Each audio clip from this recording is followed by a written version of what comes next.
जय हिंद। हम class 10th का साइंस पढ़ रहे हैं, जिसमें हम पढ़ रहे हैं जैव प्रक्रम चैप्टर यानी लाइफ प्रोसेसेस। ये बायोलॉजी का पहला चैप्टर है और हम इसी को पढ़ रहे हैं। इसमें हम श्वसन के बारे में पढ़ रहे हैं, रेस्पिरेशन के बारे में। पिछले लेक्चर में हम आपको आक्सीय और अनाक्सीय श्वसन के बारे में बताए थे कि आक्सीय श्वसन क्या होता है और अनाक्सीय श्वसन क्या होता है। तो हम आपको बताए थे कि आक्सीय श्वसन जिसमें ग्लूकोज को ऑक्सीजन मिला के तोड़ा जाएगा तो ऑक्सीय श्वसन, और जिसमें ग्लूकोज को बिना ऑक्सीजन के तोड़ा जाएगा तो मतलब ये अनाक्सीय श्वसन, ऑक्सीजन इसमें नहीं लगेगा तो इसको अनाक्सीय श्वसन। तो ऑक्सीय और अनाक्सीय श्वसन क्या होता था? ऑक्सीय श्वसन वह श्वसन है जिसमें ग्लूकोज का विघटन बिना ऑक्सीजन की उपस्थिति में किया जाता है। सॉरी, ऑक्सीय श्वसन जौना में ऑक्सीजन रहेगा और अनाक्सीय श्वसन जौना में ऑक्सीजन नहीं रहेगा, अनाक्सीय श्वसन। ठीक, तो अनाक्सीय श्वसन में बिना ऑक्सीजन के ग्लूकोज का विघटन और ऑक्सीय श्वसन में ऑक्सीजन मिला के ग्लूकोज का विघटन। इसी के बारे में हम पिछले लेक्चर में आपको बताए थे।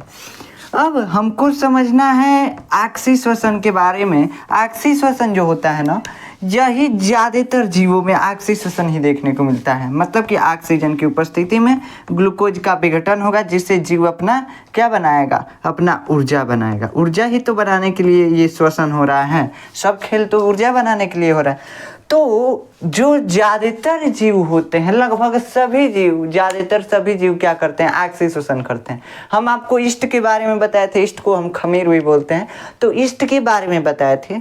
तो ईस्ट अनाक्सीय श्वसन करता है, लेकिन कब? जब उसके पास ऑक्सीजन नहीं रहे, ऑक्सीजन बिना ऑक्सीजन के उसको बोतल में बंद करके रख दीजिए, तब वो अनाक्सीय श्वसन करेगा। ऐसे अगर ऑक्सीजन उसके पास है तो ऑक्सीय श्वसन करेगा। काहे? बिना मतलब का वो अपना खाना वेस्ट करेगा। काहे से कि अनाक्सीय श्वसन में ऊर्जा कम निकलता है, आपको हम पिछले लेक्चर में ही बताए थे, और ऑक्सीय श्वसन में ज़्यादा निकलता है। अब आज हम पढ़ेंगे कि इसकी ज़रूरत क्या क्या है, मतलब कि ऑक्सीय श्वसन होने के लिए हमको चाहिए क्या क्या, इसी के बारे में पढ़ेंगे। देखिए, सभी जीव जो हैं, सभी जीवों में कोशिकीय श्वसन, मतलब जितना श्वसन के बारे में पढ़े हैं अभी तक, वो सारा श्वसन की प्रक्रिया सभी जीवों में होती है। ऑक्सीय श्वसन, देखिए ऑक्सीय श्वसन जो होता है ना, ऑक्सीय श्वसन ये सभी जीवों में होता है, सभी जीवों में। और कहाँ होता है बाबू? कोशिका में। चाहे वो पेड़ हो, चाहे पौधा हो, चाहे आदमी हो, चाहे जानवर हो, कुछ होगा ना, उसके कोशिका में कौन सा श्वसन होता है? ऑक्सीय श्वसन होता रहता है। ठीक, अनाक्सीय श्वसन अपवाद में होता है, आप जानते हैं, हम आपको पिछले लेक्चर में बताए थे। लेकिन ऑक्सीय श्वसन होने के लिए हमको चाहिए कौन चीज़ था? ऑक्सीजन चाहिए था। ये ऑक्सीजन आया कहाँ से? हम डायरेक्ट कोशिका के पास पहुंच गए ऑक्सीजन लेके। कहाँ से ऑक्सीजन लाए थे? इसी के बारे में हम आज इस लेक्चर में पढ़ेंगे। ठीक, तो चलिए शुरू करते हैं। देखिए, ऑक्सीजन लाने के लिए हमको चाहिए क्या क्या, हमको मतलब ऑक्सीय श्वसन कराने के लिए चाहिए क्या क्या। तो देखिए, ऑक्सीय श्वसन कराने के लिए हमको O2 की ज़रूरत चाहिए। O2 चाहिए, मतलब ऑक्सीजन चाहिए। तो श्वसन कराने के लिए बाबू हमको ऑक्सीजन चाहिए। और ये देखो, हम बना रहे थे C6H12O6 से क्या बना रहे थे? 6O2 मिला करके हम बना दे रहे थे CO2, 6CO2 प्लस 6H2O और प्लस ऊर्जा बन रहा था, ATP बन रहा था, 38 गो ATP, आप जानते हैं। ठीक, अब देखो, ये श्वसन है। ये क्या है बाबू? श्वसन की प्रक्रिया है जो कोशिका में हो रही थी। लेकिन जब श्वसन हुआ था तो उसमें कौन सी बना था? कार्बन डाइऑक्साइड और जल। तो जल तो हमारे शरीर में यूज भी हो सकता है, नहीं भी यूज होगा तो पेशाब के रास्ते बाहर निकल जाएगा। लेकिन है कार्बन डाइऑक्साइड जो है ना, एकदम नकारा है। ये हमारे शरीर में कोनो काम का नहीं होता है, समझ रहे हैं? हमारे शरीर में किसी काम का ही नहीं है। तो इसको शरीर से बाहर भी तो निकालना है, तो बाहर भी निकालना है। तो श्वसन के लिए जरूरी क्या चीज़ है? श्वसन के लिए जरूरी ये है, पहला तो जरूरी चीज़ कि ऑक्सीजन चाहिए। ऑक्सीजन कोशिका के पास ले जाके पहुंचा दो, कोशिका को दे दो ऑक्सीजन, तभी तो वो ऑक्सीजन श्वसन करेगा। और जब श्वसन हो जा रहा है तो है नकारा कार्बन डाइऑक्साइड को बाहरी फेंको शरीर से। तो ये दो चीज़ हमको जरूरी है। क्या क्या? कि ऑक्सीजन को कोशिका के पास पहुंचाना है, और दूसरा चीज़ क्या जरूरी है? कि कार्बन डाइऑक्साइड को कोशिका से ले जाकर और शरीर के बाहर निकालना है। ये दो चीज़ें हमको जरूरी हो गई श्वसन कराने के लिए। ठीक, अब दूसरा चीज़ क्या जरूरी होता है? दूसरा चीज़ ये ज़रूरी होता है, पहला चीज़ यही दो चीज़ हो गई, यही दो चीज़ें समझिए बस ज़रूरी होते हैं। अब देखो, ऑक्सीजन को श्वसन सतह तक पहुंचाना तथा कार्बन डाइऑक्साइड को मुक्त करना, ये आवश्यकताएं हैं हमारी। क्या श्वसन सतह, इसमें क्या लिखा हुआ है, ये एक बला कहाँ से आ गई। देखो, हमारे शरीर में या किसी भी जीव के शरीर में पहले जो सांस लेता है, कोई जीव मान लीजिए सांस लिया तो उसके श्वसन सतह में पहले ऑक्सीजन जाएगा और उसके बाद वहाँ से जाएगा हर कोशिका में। हम सांस लेते हैं तो पहले फेफड़वा में जाता है कि पहले हर कोशिका में बट जाता है, ऐसा नहीं ना होता है। पहले फेफड़ा में जाएगा, फेफड़ा से पूरा कोशिका में बटेगा। मतलब ये क्या है, ये बांटने वाला जगह है, एजेंसी है, ऑक्सीजन का एजेंसी, समझ रहे हैं, ये फेफड़ा हमारा। तो वैसे ही किसी भी जीव में पहले ऑक्सीजन जाता है उसके शरीर के अंदर और फिर बटाता है। तो जहाँ से बटाएगा ना, वह श्वसन सतह हो गया। क्या हो गया बाबू, श्वसन सतह हो गया। जैसे हमारा फेफड़ा है तो फेफड़ा हमारा श्वसन सतह है। ऐसे अगर मान लीजिए कोई एक कोशिकीय जीव है तो पहले ही ऑक्सीजन कहाँ से ग्रहण करेगा, वो अपने कोशिका झिल्ली से ग्रहण करेगा। तो है कोशिका झिल्ली उसका क्या हो गया, यही श्वसन सतह हो गया। मतलब जिस सतह से हो करके, जिस सरफेस से हो करके ऑक्सीजन कोशिका के अंदर जाए, ऑक्सीजन कोशिका के पास जाए, उसी को हम बोलते हैं श्वसन सतह। क्या बोलते हैं बाबू, श्वसन सतह, यानी रेस्पिरेटरी सरफेस, याद रखना। तो यहाँ पे लिख रहा है क्या कि ऑक्सीजन को पहले तो श्वसन सतह तक पहुँचाओ, पहले हमारी फेफड़ा में पहुँचाओ, उसके बाद कोशिका में ले जाना। तो वही लिख रहा है कि ऑक्सीजन को श्वसन सतह तक पहुँचाना तथा कार्बन डाइऑक्साइड को मुक्त करना। मतलब फेफड़ा से कार्बन डाइऑक्साइड को फेंको, सांस अपना छोड़ो। ठीक, अब हमारे में ऐसा होता है, हर जीवों में ऐसा तो होता नहीं है, हर जीवों में अलग अलग प्रक्रियाएं होती हैं। मतलब श्वसन सतह से हमारे शरीर में फेफड़ा है, अमीबा में कहाँ फेफड़ा खोजने जाएंगे, अमीबा में फेफड़ा तो नहीं ना होगा। अमीबा एगो कोशिका का जीव है तो उसमें फेफड़ा कहाँ आएगा।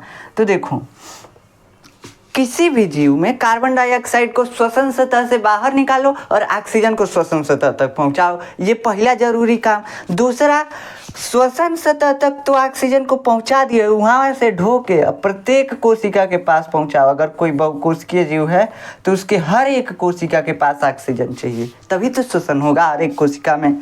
तो ऑक्सीजन को श्वसन सतह से प्रत्येक कोशिका के पास पहुंचाना, दूसरा काम। समझ में आया। और तीसरा क्या हो गया, कोशिकीय श्वसन। तो कोशिकीय श्वसन के बारे में हम डिटेल से पढ़िए चुके हैं, कैसे होता है कोशिकीय श्वसन, ऑक्सी श्वसन और अनाक्सी श्वसन, यही है कोशिकीय श्वसन। तो इसके बारे में हम डिटेल से पढ़ चुके हैं। अब देखो, पहले हमको क्या करना पड़ेगा, ऑक्सीजन को श्वसन सतह तक पहुंचाने के लिए पहले हमको क्या करना पड़ेगा, पहले हमको सांस लेना पड़ेगा। तो सांस लेना आखिर होता क्या है, हम तो इसी को कह देते हैं, हम सांस ले रहे हैं मतलब हमारा श्वसन हो रहा है, यही कह देते हैं। लेकिन ये श्वसन नहीं है, श्वसन का एक हिस्सा है ये एक्चुअली में पूरा श्वसन नहीं है। सांस लेना श्वसन नहीं है, इस श्वसन का एक पार्ट है। समझ में आया। तो देखो, श्वसन जो है, सांस लेना क्या है, सांस लेना एक फिजिकल क्रिया है। फिजिकल क्रिया मतलब कि ऑक्सीजन को अंदर ढकेलो और कार्बन डाइऑक्साइड को बाहर ढकेलो, यह श्वसन होता है, सांस लेना होता है, ये ना होता है इसमें। तो इसमें लिखा हुआ है ऑक्सीजन को श्वसन सतह तक पहुंचाने तथा कार्बन डाइऑक्साइड को मुक्त करने की प्रक्रिया को सांस लेना बोलते हैं। अब हमारे अंदर फेफड़ा है तो हम फेफड़ा तक ऑक्सीजन को ढकेलेंगे और कार्बन डाइऑक्साइड फेफड़ा तक आया होगा तो उसको बाहर ढकेलेंगे, बस यही हमारा सांस लेना हो गया। अब किसी और जीव में किसी और तरीके से होगा, जैसे कीड़े मकोड़े में यहाँ पे एगो छेद होता है, वो छेदवा से जाता है ऑक्सीजन और कार्बन डाइऑक्साइड आता है। ठीक, उसका नाक उक नहीं होता है कीड़े मकोड़े में, छोटे छोटे कीड़े जो होते हैं उसमें। ठीक, तो देखिए सांस लेना क्या है, सांस लेना जो ऑक्सीजन को श्वसन सतह तक पहुंचा दीजिए। है अमीबा जो है ना, अमीबा, इसके श्वसन सतह तक ऑक्सीजन पहुंच गया और यहीं से कार्बन डाइऑक्साइड बाहर हो गया, तो ये क्या हो गया, सांस लेना हो गया। ठीक, समझ गए। श्वसन सतह तक ऑक्सीजन पहुंच गया और श्वसन सतह से इसकी कोशिका झिल्ली से, यह अमीबा है किसी भी आकार का होता है आप जानते हैं, यहाँ तक ऑक्सीजन पहुँचा। तो यहाँ तक ऑक्सीजन जैसे पहुँचा, सांस लेना। और इसमें और दूसरा काम क्या होगा, यहाँ से कार्बन डाइऑक्साइड बाहर चला जाएगा। ठीक, वातावरण में। तो यही हो गया सांस लेना। तो सांस लेने की प्रक्रिया यही होती है। अब देखो, O2 को श्वसन सतह तक ले जाना अतः श्वसन अंतः श्वसन तथा कार्बन डाइऑक्साइड को मुक्त करना नहीं श्वसन। श्वसन सांस लेने में दो प्रक्रियाएं हो रही हैं। कौगो प्रक्रिया बाबू? दुगो। एगो ऑक्सीजन को अंदर ढकेलो और कार्बन डाइऑक्साइड को बाहर फेंको, ये ना हो रहा है दुगो। तो देखो, जब ऑक्सीजन को अंदर ढकेलोगे तब उसको बोलते हैं अंतः श्वसन, मतलब सांस अंदर चला गया। क्या हुआ बाबू? सांस अंदर चला गया, तो अंतः श्वसन। ठीक, इन रेस्पिरेशन बोलते हैं, इंस्पिरेशन बोलते हैं, इंस्पायरेशन। ठीक, आप देखेंगे अपने बुक में, आपको दिख जाएगा इंग्लिश में। तो देखिए, इंस्पायरेशन और सांस को बाहर निकालेंगे तो निह श्वसन। देखो, कंफ्यूज आना मत, अंतः श्वसन। अंतः श्वसन मतलब अंदर जाएगा, और निह बस निह अह का मात्रा लगा दो तो निह श्वसन मतलब बाहर करना सांस को। ठीक, तो सांस को अंदर करने की प्रक्रिया को अंतः श्वसन, सांस को बाहर करने की प्रक्रिया को निह श्वसन बोलते हैं। यही बोल रहा है। ठीक, अब हम पढ़ेंगे पहला पादपों में श्वसन के बारे में, यानी कि पेड़ पौधों में श्वसन कैसे होता है। पेड़ पौधे में हम बस भोजन बनाए थे। कौन सी बनाए थे बाबू? भोजन, C6H12O6 वहाँ पे बना के भोजन और छोड़ दिए थे। कहे थे पादपों में पोषण कंप्लीट हो गया, अब इसका शोषण कराना है। इसको पादपों में भी ऊर्जा की ज़रूरत होती है। कैसे? जल को ऊपर खींचना है, उसमें ऊर्जा लगेगा। भोजन को इधर उधर पहुंचाना, खैर जल को खींचने में ऊर्जा नहीं लगता है, हम बताएंगे आपको परिवहन में, तो आपको बताएंगे। देखिए, जो भोजन बनता है पेड़ पौधों में, उसको पेड़ पौधों के हर एक कोशिका के पास पहुंचाने के लिए ना हमको ऊर्जा चाहिए, ढो के ले जाना है। तो इसके लिए ऊर्जा कहाँ से आएगा? तो यही थोड़ी मात्रा में ऊर्जा इसमें भी बनती है, पेड़ पौधों में भी। अब आप कहेंगे कि पेड़ पौधा चलता थोड़ी ना है कि ऊर्जा चाहिए उसको, कोनो काम थोड़ी ना करता है कि ऊर्जा चाहिए, तभी भी ऊर्जा चाहिए। प्रकाश संश्लेषण करने के लिए ऊर्जा चाहिए, मतलब कई चीज़ों के लिए ऊर्जा चाहिए। तो देखिए, हम पढ़ेंगे पेड़ पौधों में श्वसन के बारे में, पादपों में श्वसन के बारे में। तो पादप में कोई निश्चित अंग नहीं होता है जिससे कि वो हवा ग्रहण करे।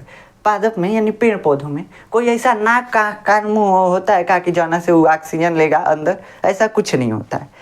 मतलब पेड़ पौधों के सभी भाग जो होते हैं ऊपर से नीचे तक सब ऑक्सीजन को ग्रहण करेंगे और सब कार्बन डाइऑक्साइड को त्यागेंगे सब। मतलब पेड़ पौधे का पूरा पार्ट जो होता है सांस लेने का काम करता है। क्या करता है बाबू? सांस लेने का काम करता है। ऑक्सीजन हो सकता है कि कहाँ से चला जाए, तो तना से चला जाए पेड़ पौधों की, हो सकता है पत्ती से चला जाए, हो सकता है जड़ से चला, मतलब तीनों से जा सकता है। और तीनों अपने अपने श्वसन के लिए ऑक्सीजन लेते हैं, कार्बन डाइऑक्साइड छोड़ते हैं। अगर पत्ती में श्वसन करना है तो पत्ती अपना ऑक्सीजन खींचेगा और कार्बन डाइऑक्साइड फेंकेगा। तना में श्वसन करना है तो तना अपना ऑक्सीजन खींचेगा और कार्बन डाइऑक्साइड बाहर करेगा। ठीक, ऐसे जड़ में करना है तो जड़ अपना मिट्टी से ऑक्सीजन खींचेगा। अभी बताएंगे कहाँ से मिट्टी में ऑक्सीजन आएगा। तो मिट्टी से ऑक्सीजन को खींचेगा, उसी में कार्बन डाइऑक्साइड छोड़ेगा, ठीक, मुक्त करेगा। तो अब देखो, पेड़ पौधों में कोई जो है, यहाँ पे लिखा हुआ है पादपों में कोई निश्चित श्वसन अंग नहीं होते हैं। सांस लेने का कोनो निश्चित अंग नहीं होता है जहाँ से ये सांस लेंगे। जैसे हमारे पास नाक है वैसे पेड़ पौधा के पास नाक होता है, नहीं होता है। तो इसे यही बोल रहा है, जड़ तना पत्ती सभी स्वतंत्र रूप से ऑक्सीजन ग्रहण करते हैं तथा CO2 मुक्त करते हैं। जब पत्ती को ऊर्जा का जरूरत होगा तो वो अपना शोषण करेगा, जब तना को जरूरत होगा तो वो अपना शोषण करेगा। अपने अपने श्वसन के लिए खुद ही अपना ऑक्सीजन लेंगे सब और खुद ही अपना कार्बन डाइऑक्साइड त्यागेंगे सब। अब देखो यहाँ पे क्या होता है, पादप कोशिकाएं ऑक्सीजन को विसरण द्वारा प्राप्त करती हैं। इसमें क्या बोल रहा है, देखो पत्ते में ऑक्सीजन कैसे जाएगा। मान लो ये एक पत्ता है, हम पत्ता बना रहे हैं, पत्ता से हम शुरू करते हैं कि पत्ता में ऑक्सीजन कैसे जाएगा। ठीक, ये एक पत्ता है, ये एक पत्ता है। ठीक, अब क्या होता है, पत्ते में ऑक्सीजन को ले जाना है तो पत्ते में हम आपको बताए थे क्या होता है बाबू, स्टोमाटा होता है। स्टोमाटा समझते हैं ना, पर्णरंध्र जिसको बोलते हैं। तो पतई पे छोटी छोटी छेद होता है, उसी छेदवा को हम बोलते हैं स्टोमाटा यानी पर्णरंध्र। अब इसी के द्वारा ऑक्सीजन अंदर जाएगा और इसी के द्वारा कार्बन डाइऑक्साइड बाहर आएगा पत्ते में। ठीक, और कार्बन डाइऑक्साइड भी अंदर जाता था, ऑक्सीजन बाहर आता था। किसके लिए? प्रकाश संश्लेषण के लिए। तो ये दोनों में काम करेगा, पतैया का पर्णरंध्र जो है ये दोनों में काम करेगा। श्वसन में भी और भोजन बनाने में भी, यानी पोषण में भी, प्रकाश संश्लेषण में भी। अब देखो, ऑक्सीजन इस छेदवा से अंदर जाएगा, कार्बन डाइऑक्साइड जो बनेगा ना, ये दिन में जो पेड़ पौधे होते हैं कार्बन डाइऑक्साइड निकालते ही नहीं अपने अंदर से। काहे से कि दिनों में प्रकाश संश्लेषण कर रहे होते हैं। जो पेड़ पौधे होते हैं दिन में क्या करते हैं, प्रकाश संश्लेषण कर रहे होते हैं। प्रकाश संश्लेषण का मतलब भोजन बना रहे होते हैं। अब भोजन बनता कौन चीज से है, तो कार्बन डाइऑक्साइड से। तो ये कार्बन डाइऑक्साइड खुद प्रोड्यूस कर रहा है, खुद अपने अंदर से बना रहा है, तो उसको काहे बाहर फेंकेगा बिना मतलब का। तो उसका यूज कर लेता है पेड़ पौधा दिन में। लेकिन रतिया को सूरज देवता नहीं रहते हैं, रात में धूप नहीं रहता है, यानी प्रकाश नहीं रहता। जब प्रकाश नहीं रहता मतलब कि प्रकाश संश्लेषण नहीं होगा, भोजन नहीं बनेगा। और सांस तो हरदम सभी जीव जो हैं श्वसन तो हमेशा करते हैं। ऐसे ही पेड़ पौधा भी रतियों को श्वसन करता है। तो जब रात को श्वसन करता है तो कार्बन डाइऑक्साइड जो बनता है रात के समय इसका कोनो यूज नहीं है। काहे से कि रात के समय पेड़ पौधे प्रकाश संश्लेषण करते ही नहीं हैं सर। तो रात के समय पेड़ पौधे क्या करते हैं, कार्बन डाइऑक्साइड को त्याग देते हैं, अपने अंदर से कार्बन डाइऑक्साइड निकालते हैं। ठीक, तो दिन के समय बस ऑक्सीजन निकालेंगे, लेकिन रात के समय कार्बन डाइऑक्साइड निकालेंगे। ठीक, अब काहे बस ऑक्सीजन, तो दिन के समय जो कार्बन डाइऑक्साइड बनता है वो प्रकाश संश्लेषण में यूज हो जाता है। श्वसन के फलस्वरूप बहुत कम कार्बन डाइऑक्साइड बनता है, और वो भी जो बनता भी है वो क्या होता है, श्वसन में यूज हो जाता है। और श्वसन के लिए हमको बहुत ही कम ऑक्सीजन की जरूरत भी होती है। जितना पेड़ पौधा ऑक्सीजन बनाता है उसका बहुत कम भाग इस श्वसन में यूज हो जाता है, और जितना बचता है वो बाहर फेंक देता है। हम बताए थे ना आपको कि श्वसन जो प्रकाश संश्लेषण होता है उसमें ऑक्सीजन मुक्त होता है, यही ऑक्सीजन हम यूज करते हैं अपने सांस लेने के लिए। लेकिन इसको भी ऑक्सीजन का जरूरत है। यहाँ पे हम देख रहे हैं कि जब ये श्वसन कर रहा है पेड़ पौधा तो इसको भी ऑक्सीजन की जरूरत है।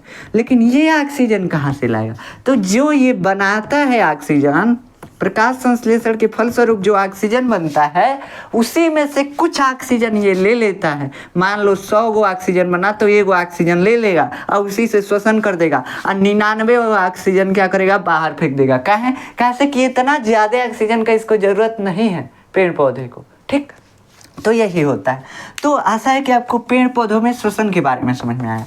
तो पत्तियों में श्वसन किससे होता है, तो पत्तियों में बाबू पर्णरंध्र द्वारा होता है। तने में कैसे होता है, तो तने में भी छोटा छोटा छेद पाया जाता है। कार्क में मतलब देखो, तना में छिलका होता है, इतना मोटहन छिलका होता है। पेड़ के ऊपर एक छिलका होता है, आप देखे होंगे, जिसको छाल बोलते हैं।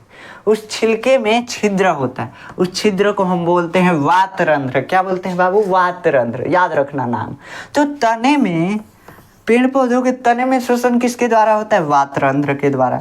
जड़ों में कैसे होता है, तो मान लो पेड़ पौधा का जड़ हो गया, जड़ों में किससे होता है, तो जड़ों में मूल रोम द्वारा होता है। अभी मूल रोम क्या है, देखो जड़ आप देखोगे किसी भी पेड़ पौधे का तो उसमें एगो मोटका जड़ होगा, और उसमें एगो बहुत पतले रेशा टाइप के भी जड़ होंगे।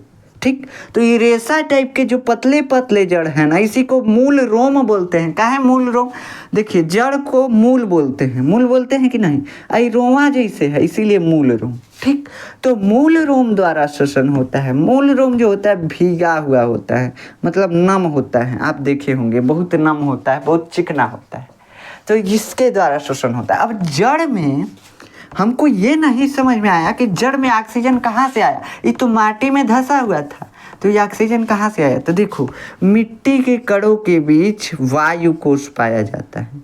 वायु कोश मतलब खलिया जगह, खलिया जगह में क्या रहेगा, हवा रहता है, यही हवा में ऑक्सीजन है। यहीं से मिट्टी में क्या है, मिट्टी में वायु कोश पाए जाते हैं, मतलब छोटे छोटे जगह पाए जाते हैं। इस जगह में हवा भरा रहता है, इसी हवा को लेकर के जड़ जो है अपना क्या करते हैं, श्वसन करते हैं। अब क्या होता है कि जब बारिश ढेर हो जाता है तो श्वसन नहीं कर पाएगा इसका जड़, तो पेड़ पौधे जो हैं क्या हो जाते हैं, सूख जाते हैं। कहाँ सूख जाते हैं? देखिए, जैसे बारिश होगा, है जो जगह बचा हुआ था मिट्टी में हल्का हल्का जिसमें हवा भरा हुआ था, ये पूरा मटिया में क्या हो जाएगा? ऑक्सीजन, जहाँ हवा भरा हुआ था यहाँ पे पानी भर जाएगा, तो इसको ऑक्सीजन कहीं से मिलेगा ही नहीं जड़ को, तो ये श्वसन नहीं कर पाएगा, जिसके वजह से पेड़ पौधे सूख जाते हैं। तो पानी जहाँ पे लगेगा वहाँ पे पेड़ पौधे सूख जाएंगे। कहाँ? इसी वजह से। अब देखो, तो ये हो गया पेड़ पौधों में श्वसन। अब समझते हैं जंतुओं में श्वसन के बारे में। तो हम समझे कि पेड़ पौधों में सांस लेने की प्रक्रिया के बारे में ही तो बस समझे हैं। अब ऑक्सीजन कहाँ गया पेड़ पौधों में सांस लेने के बाद? तो सभी कोशिकाओं के पास जाएगा, यही ना होगा। इसमें विसरण द्वारा फैलेगा। विसरण, देखो मान लो हम समझा रहे हैं तुमको, ये है पत्ता, ठीक। अब इस पत्ते में स्टोमाटा है, छिद्र है। क्या है बाबू? छिद्र है, पड़रंध्र है। इसके द्वारा ऑक्सीजन अंदर गया, लेकिन पतैया में कईयों कोशिका, हजारों लाखों कोशिका, इसके पास कैसे पहुंचेगा? तो विसरण द्वारा पहुंचेगा। यहाँ पे ना छेद है, यहाँ ना छेद है, सब तो कोशिका, यहाँ छेद है, इतना बीच में कैसे ट्रेवल करेगा ऑक्सीजन? तो विसरण द्वारा फैलेगा। ये क्या बला गई विसरण? तो विसरण क्या होता है? जैसे देखिए, अगरबत्ती आप जलाते हैं किसी कमरे में, तो उसमें पूरा अगरबत्ती का धुआं बिना कुछ किए फैल जाता है। काहे फैल जाता है? तो वही विसरण है। जब बिना ऊर्जा दिए, बिना कुछ किए कोई भी चीज फैल जाए, पसर जाए, तो उसको बोलते हैं विसरण हो गया। तो वही इसमें भी होता है। ऑक्सीजन यहाँ से जैसे अंदर जाता है, विसरण द्वारा सभी कोशिकाओं में बट जाता है। तो यहाँ पे बोल रहा है पादप कोशिकाएं ऑक्सीजन को विसरण द्वारा प्राप्त करती हैं। तो विसरण क्या है? फैलना। ऑक्सीजन का फैलना ही विसरण है। अब किसी भी चीज का फैलना बिना ऊर्जा के, बिना इसे मतलब बिना किसी ऊर्जा के फैल जाना। अब मान लीजिए किसी चीज को हमको फैलाना है, तो उसको फैलाना पड़ेगा ढंग से। अगरबत्ती का धुआं बिना कुछ किए फैल जाता है। कहाँ से? कि वो विसरण हो रहा है उसमें। तो बिना ऊर्जा दिए जब कोई चीज फैल जाता है तो उसको विसरण बोलते हैं। और ऑक्सीजन इसी प्रक्रिया द्वारा पेड़ पौधों की कोशिकाओं में फैल जाता है, ठीक।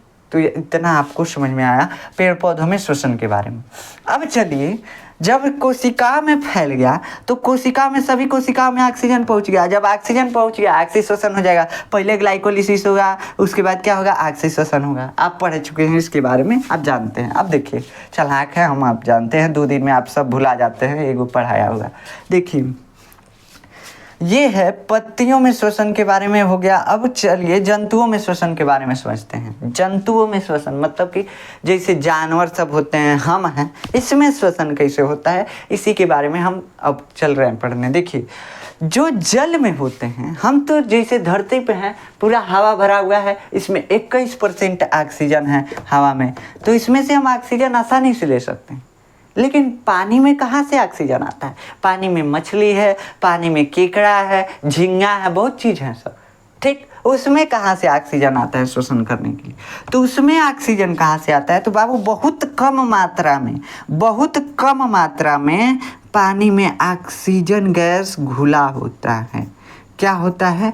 ऑक्सीजन गैस घुला होता है। आप देखे होंगे किसी गिलास में, चाहे किसी भी चीज़ में पानी रखते हैं तो बुलबुला टाइप का इसे बन जाता है। बुलबुला टाइप का कौन चीज़ है? हवा ही तो है। हवा में क्या रहता है? ऑक्सीजन रहता है। तो वैसे सेम पनिया के अंदर कुछ ऑक्सीजन घुला रहता है, बहुत कम मात्रा में ही सही, लेकिन घुला रहता है, ठीक। तो वही ऑक्सीजन का यूज जो जलीय जीव होते हैं वो करते हैं। लेकिन हमारे सांस लेने की दर और उनके सांस लेने की दर क्या बराबर होगी? सांस लेने की दर का मतलब ये हुआ कि हम जितना जल्दी सांस ले रहे हैं वो उतने जल्दी सांस लेंगे, तो नहीं, वो हमसे बहुत तेज सांस लेंगे। काहे से कि उनको भी उतना ही ऑक्सीजन चाहिए सांस श्वसन करने के लिए, हमको भी उतना है।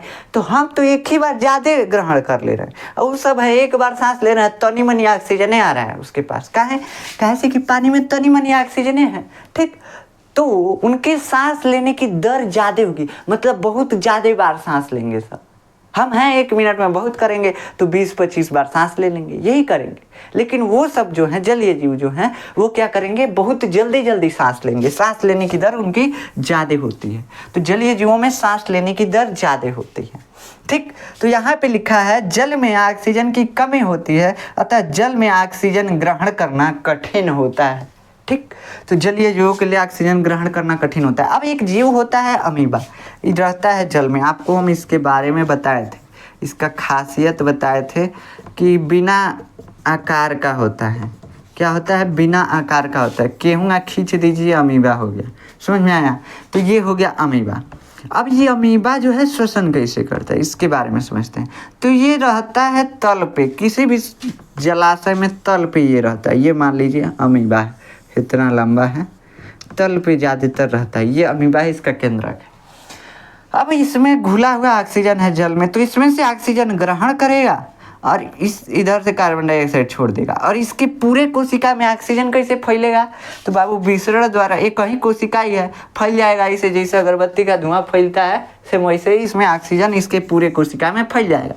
तो अमीबा किसके द्वारा अपना शोषण करता है? जल में घुले हुए ऑक्सीजन का उपयोग करता है और वो ऑक्सीजन विसरण के द्वारा अमीबा के संपूर्ण शरीर में फैल जाता है। मतलब पूरा शरीर में, एगो कोशिका का शरीर है इसका, मतलब एक ही कोशिका में पूरा फैल जाता है, जिससे श्वसन हो जाता है इसका। ठीक। तो अमीबा में श्वसन कैसे होता है, आशा है कि समझ में आया होगा। देखिए, अमीबा जल में घुलित ऑक्सीजन का प्रयोग करता है तथा विसरण द्वारा संपूर्ण ऑक्सीजन विसरण द्वारा ऑक्सीजन संपूर्ण अमीबा में फैल जाता है। अमीबा के संपूर्ण शरीर में फैल जाता है, यही बोल रहा है। अब देखिए, कुछ जीवों में हम श्वसन के बारे में देखते हैं कि कुछ जीव जो है अपना श्वसन कैसे करते हैं। तो कुछ जीव जैसे केचुआ जो होता है, इसमें भी ना नाक होता है ना कुछ होता है सांस लेने के लिए। ये अपने स्किन से श्वसन करता है। उसका चमड़वा देखिएगा भीगा भीगा होगा, तो उसी चमड़वे से उसके अंदर ऑक्सीजन पहुंच जाता है।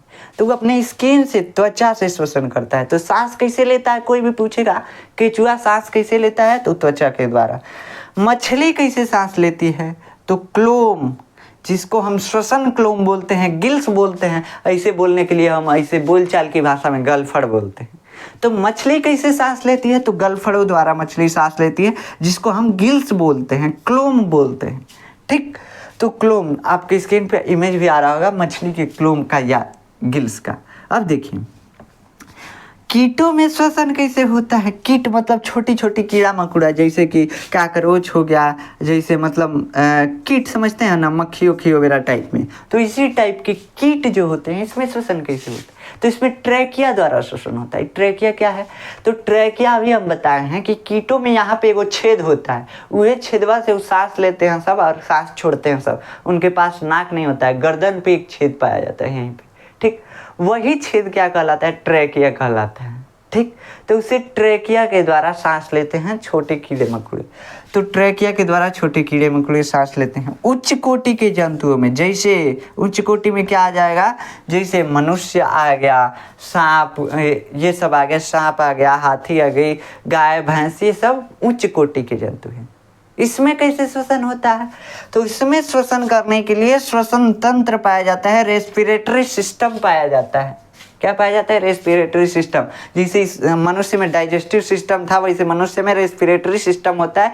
इसके बारे में हम पूरा अच्छे से पढ़ेंगे नेक्स्ट लेक्चर में। ठीक।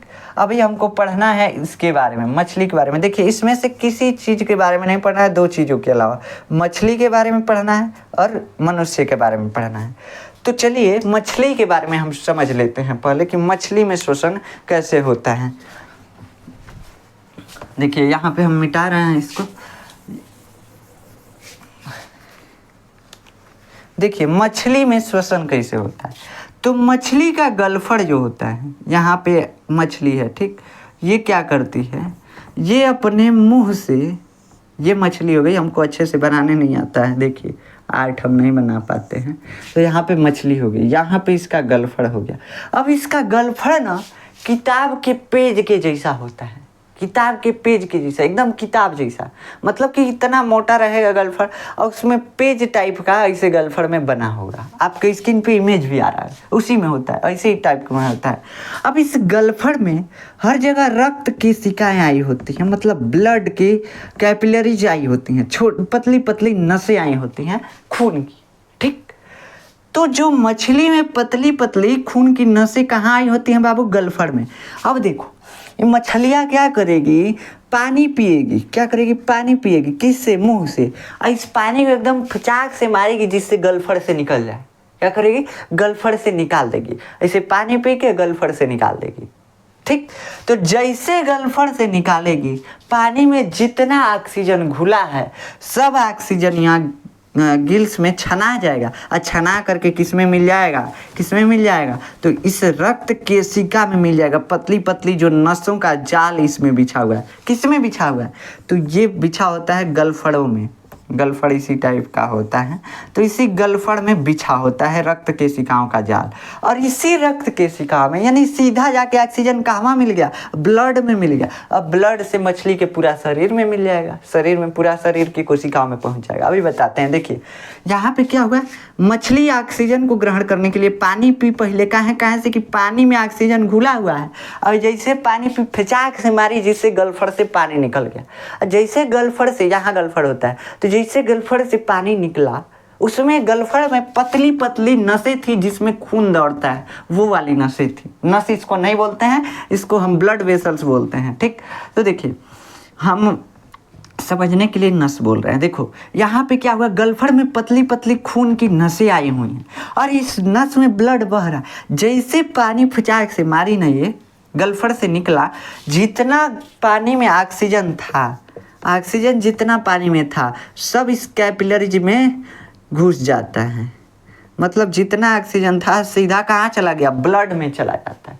अभी ब्लड जो है, हम बताए थे कि शरीर में पूरे जगह हर जगह ब्लड दौड़ता रहता है। किसी भी जीव के शरीर में ब्लड पूरा शरीर में दौड़ता रहता है।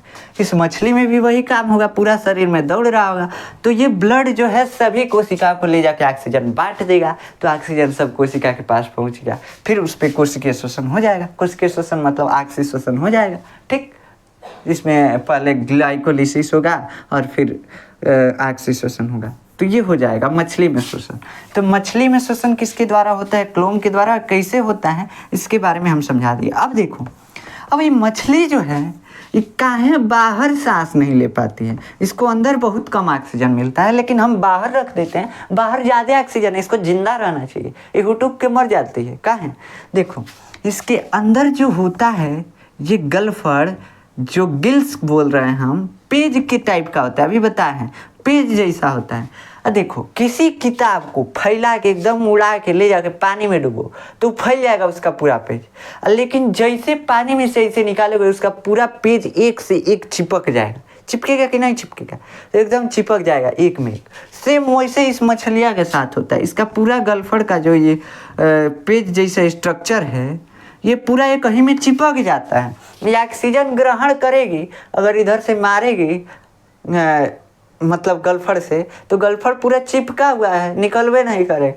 तो यही चिपक जाता है, जिसके वजह से सांस नहीं ले पाती है मछली। इसका गलफड़ चिपक जाता है, पेज के टाइप का होता है बहुत ज़्यादा, जिसके वजह से चिपक जाता है, तो ये मछली सांस नहीं ले पाती है। अब इसका श्वसन सतह, मछली का श्वसन सतह क्या हो गया बाबू, तो मछली का श्वसन सतह गलफड़ हो गया। ऐसे ही पेड़ पौधों में श्वसन सतह क्या हो गया, तो पेड़ पौधों में श्वसन सतह हो गया आपका पत्ती हो गया, तना हो गया, जड़ हो गया, यानी मूल रोम हो गया। ठीक, अब देखो श्वसन सतह पहचानेंगे कैसे, इसके कुछ लक्षण होते हैं जो सभी जीवों में सेम होते हैं। श्वसन सतह अलग अलग होता है सभी जीवों में, लेकिन सभी जीवों में इसके लक्षण सेम दिखाई देते हैं। क्या लक्षण सेम दिखाई देते हैं, कि जितना भी श्वसन सतह होगा उसका सरफेस एरिया बहुत ज़्यादा होगा।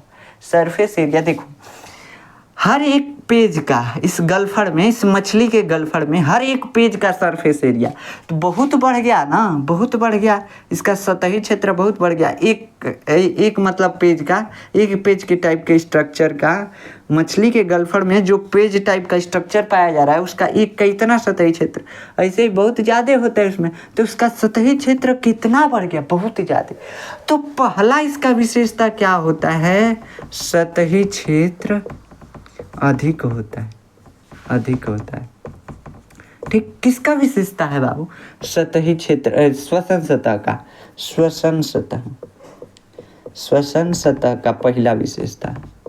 ठीक, श्वसन सतह का पहला विशेषता क्या हो गया, श्वसन सतह पहचानने का तरीका, उसका सरफेस एरिया सबसे ज़्यादा होगा, सरफेस एरिया बहुत ज़्यादा होगा।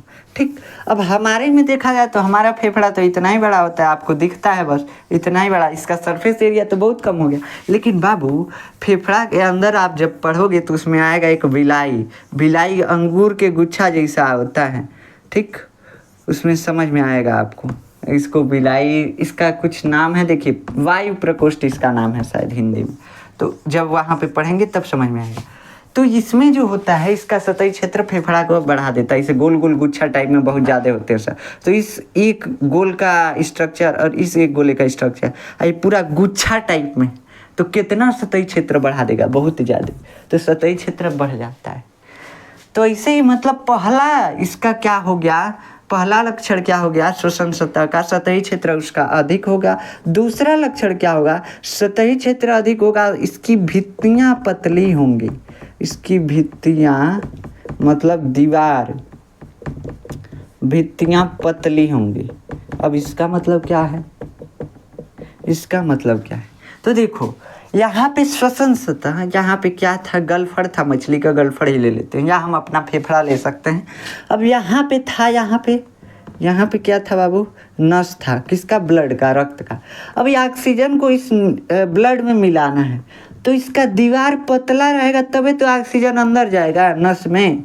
तो इसकी भित्तियाँ, जो श्वसन सतह की भित्तियाँ होती हैं वो पतली होती हैं। क्यों, क्योंकि जो गैसों का विनिमय है, मतलब आदान प्रदान है, जैसे इससे नस से कार्बन डाइऑक्साइड निकलेगा, कार्बन डाइऑक्साइड को बाहर करना है इस श्वसन सतह से, तो इसकी भित्ति पतली रहेगी तभी ना, तो तभी हो पाएगा।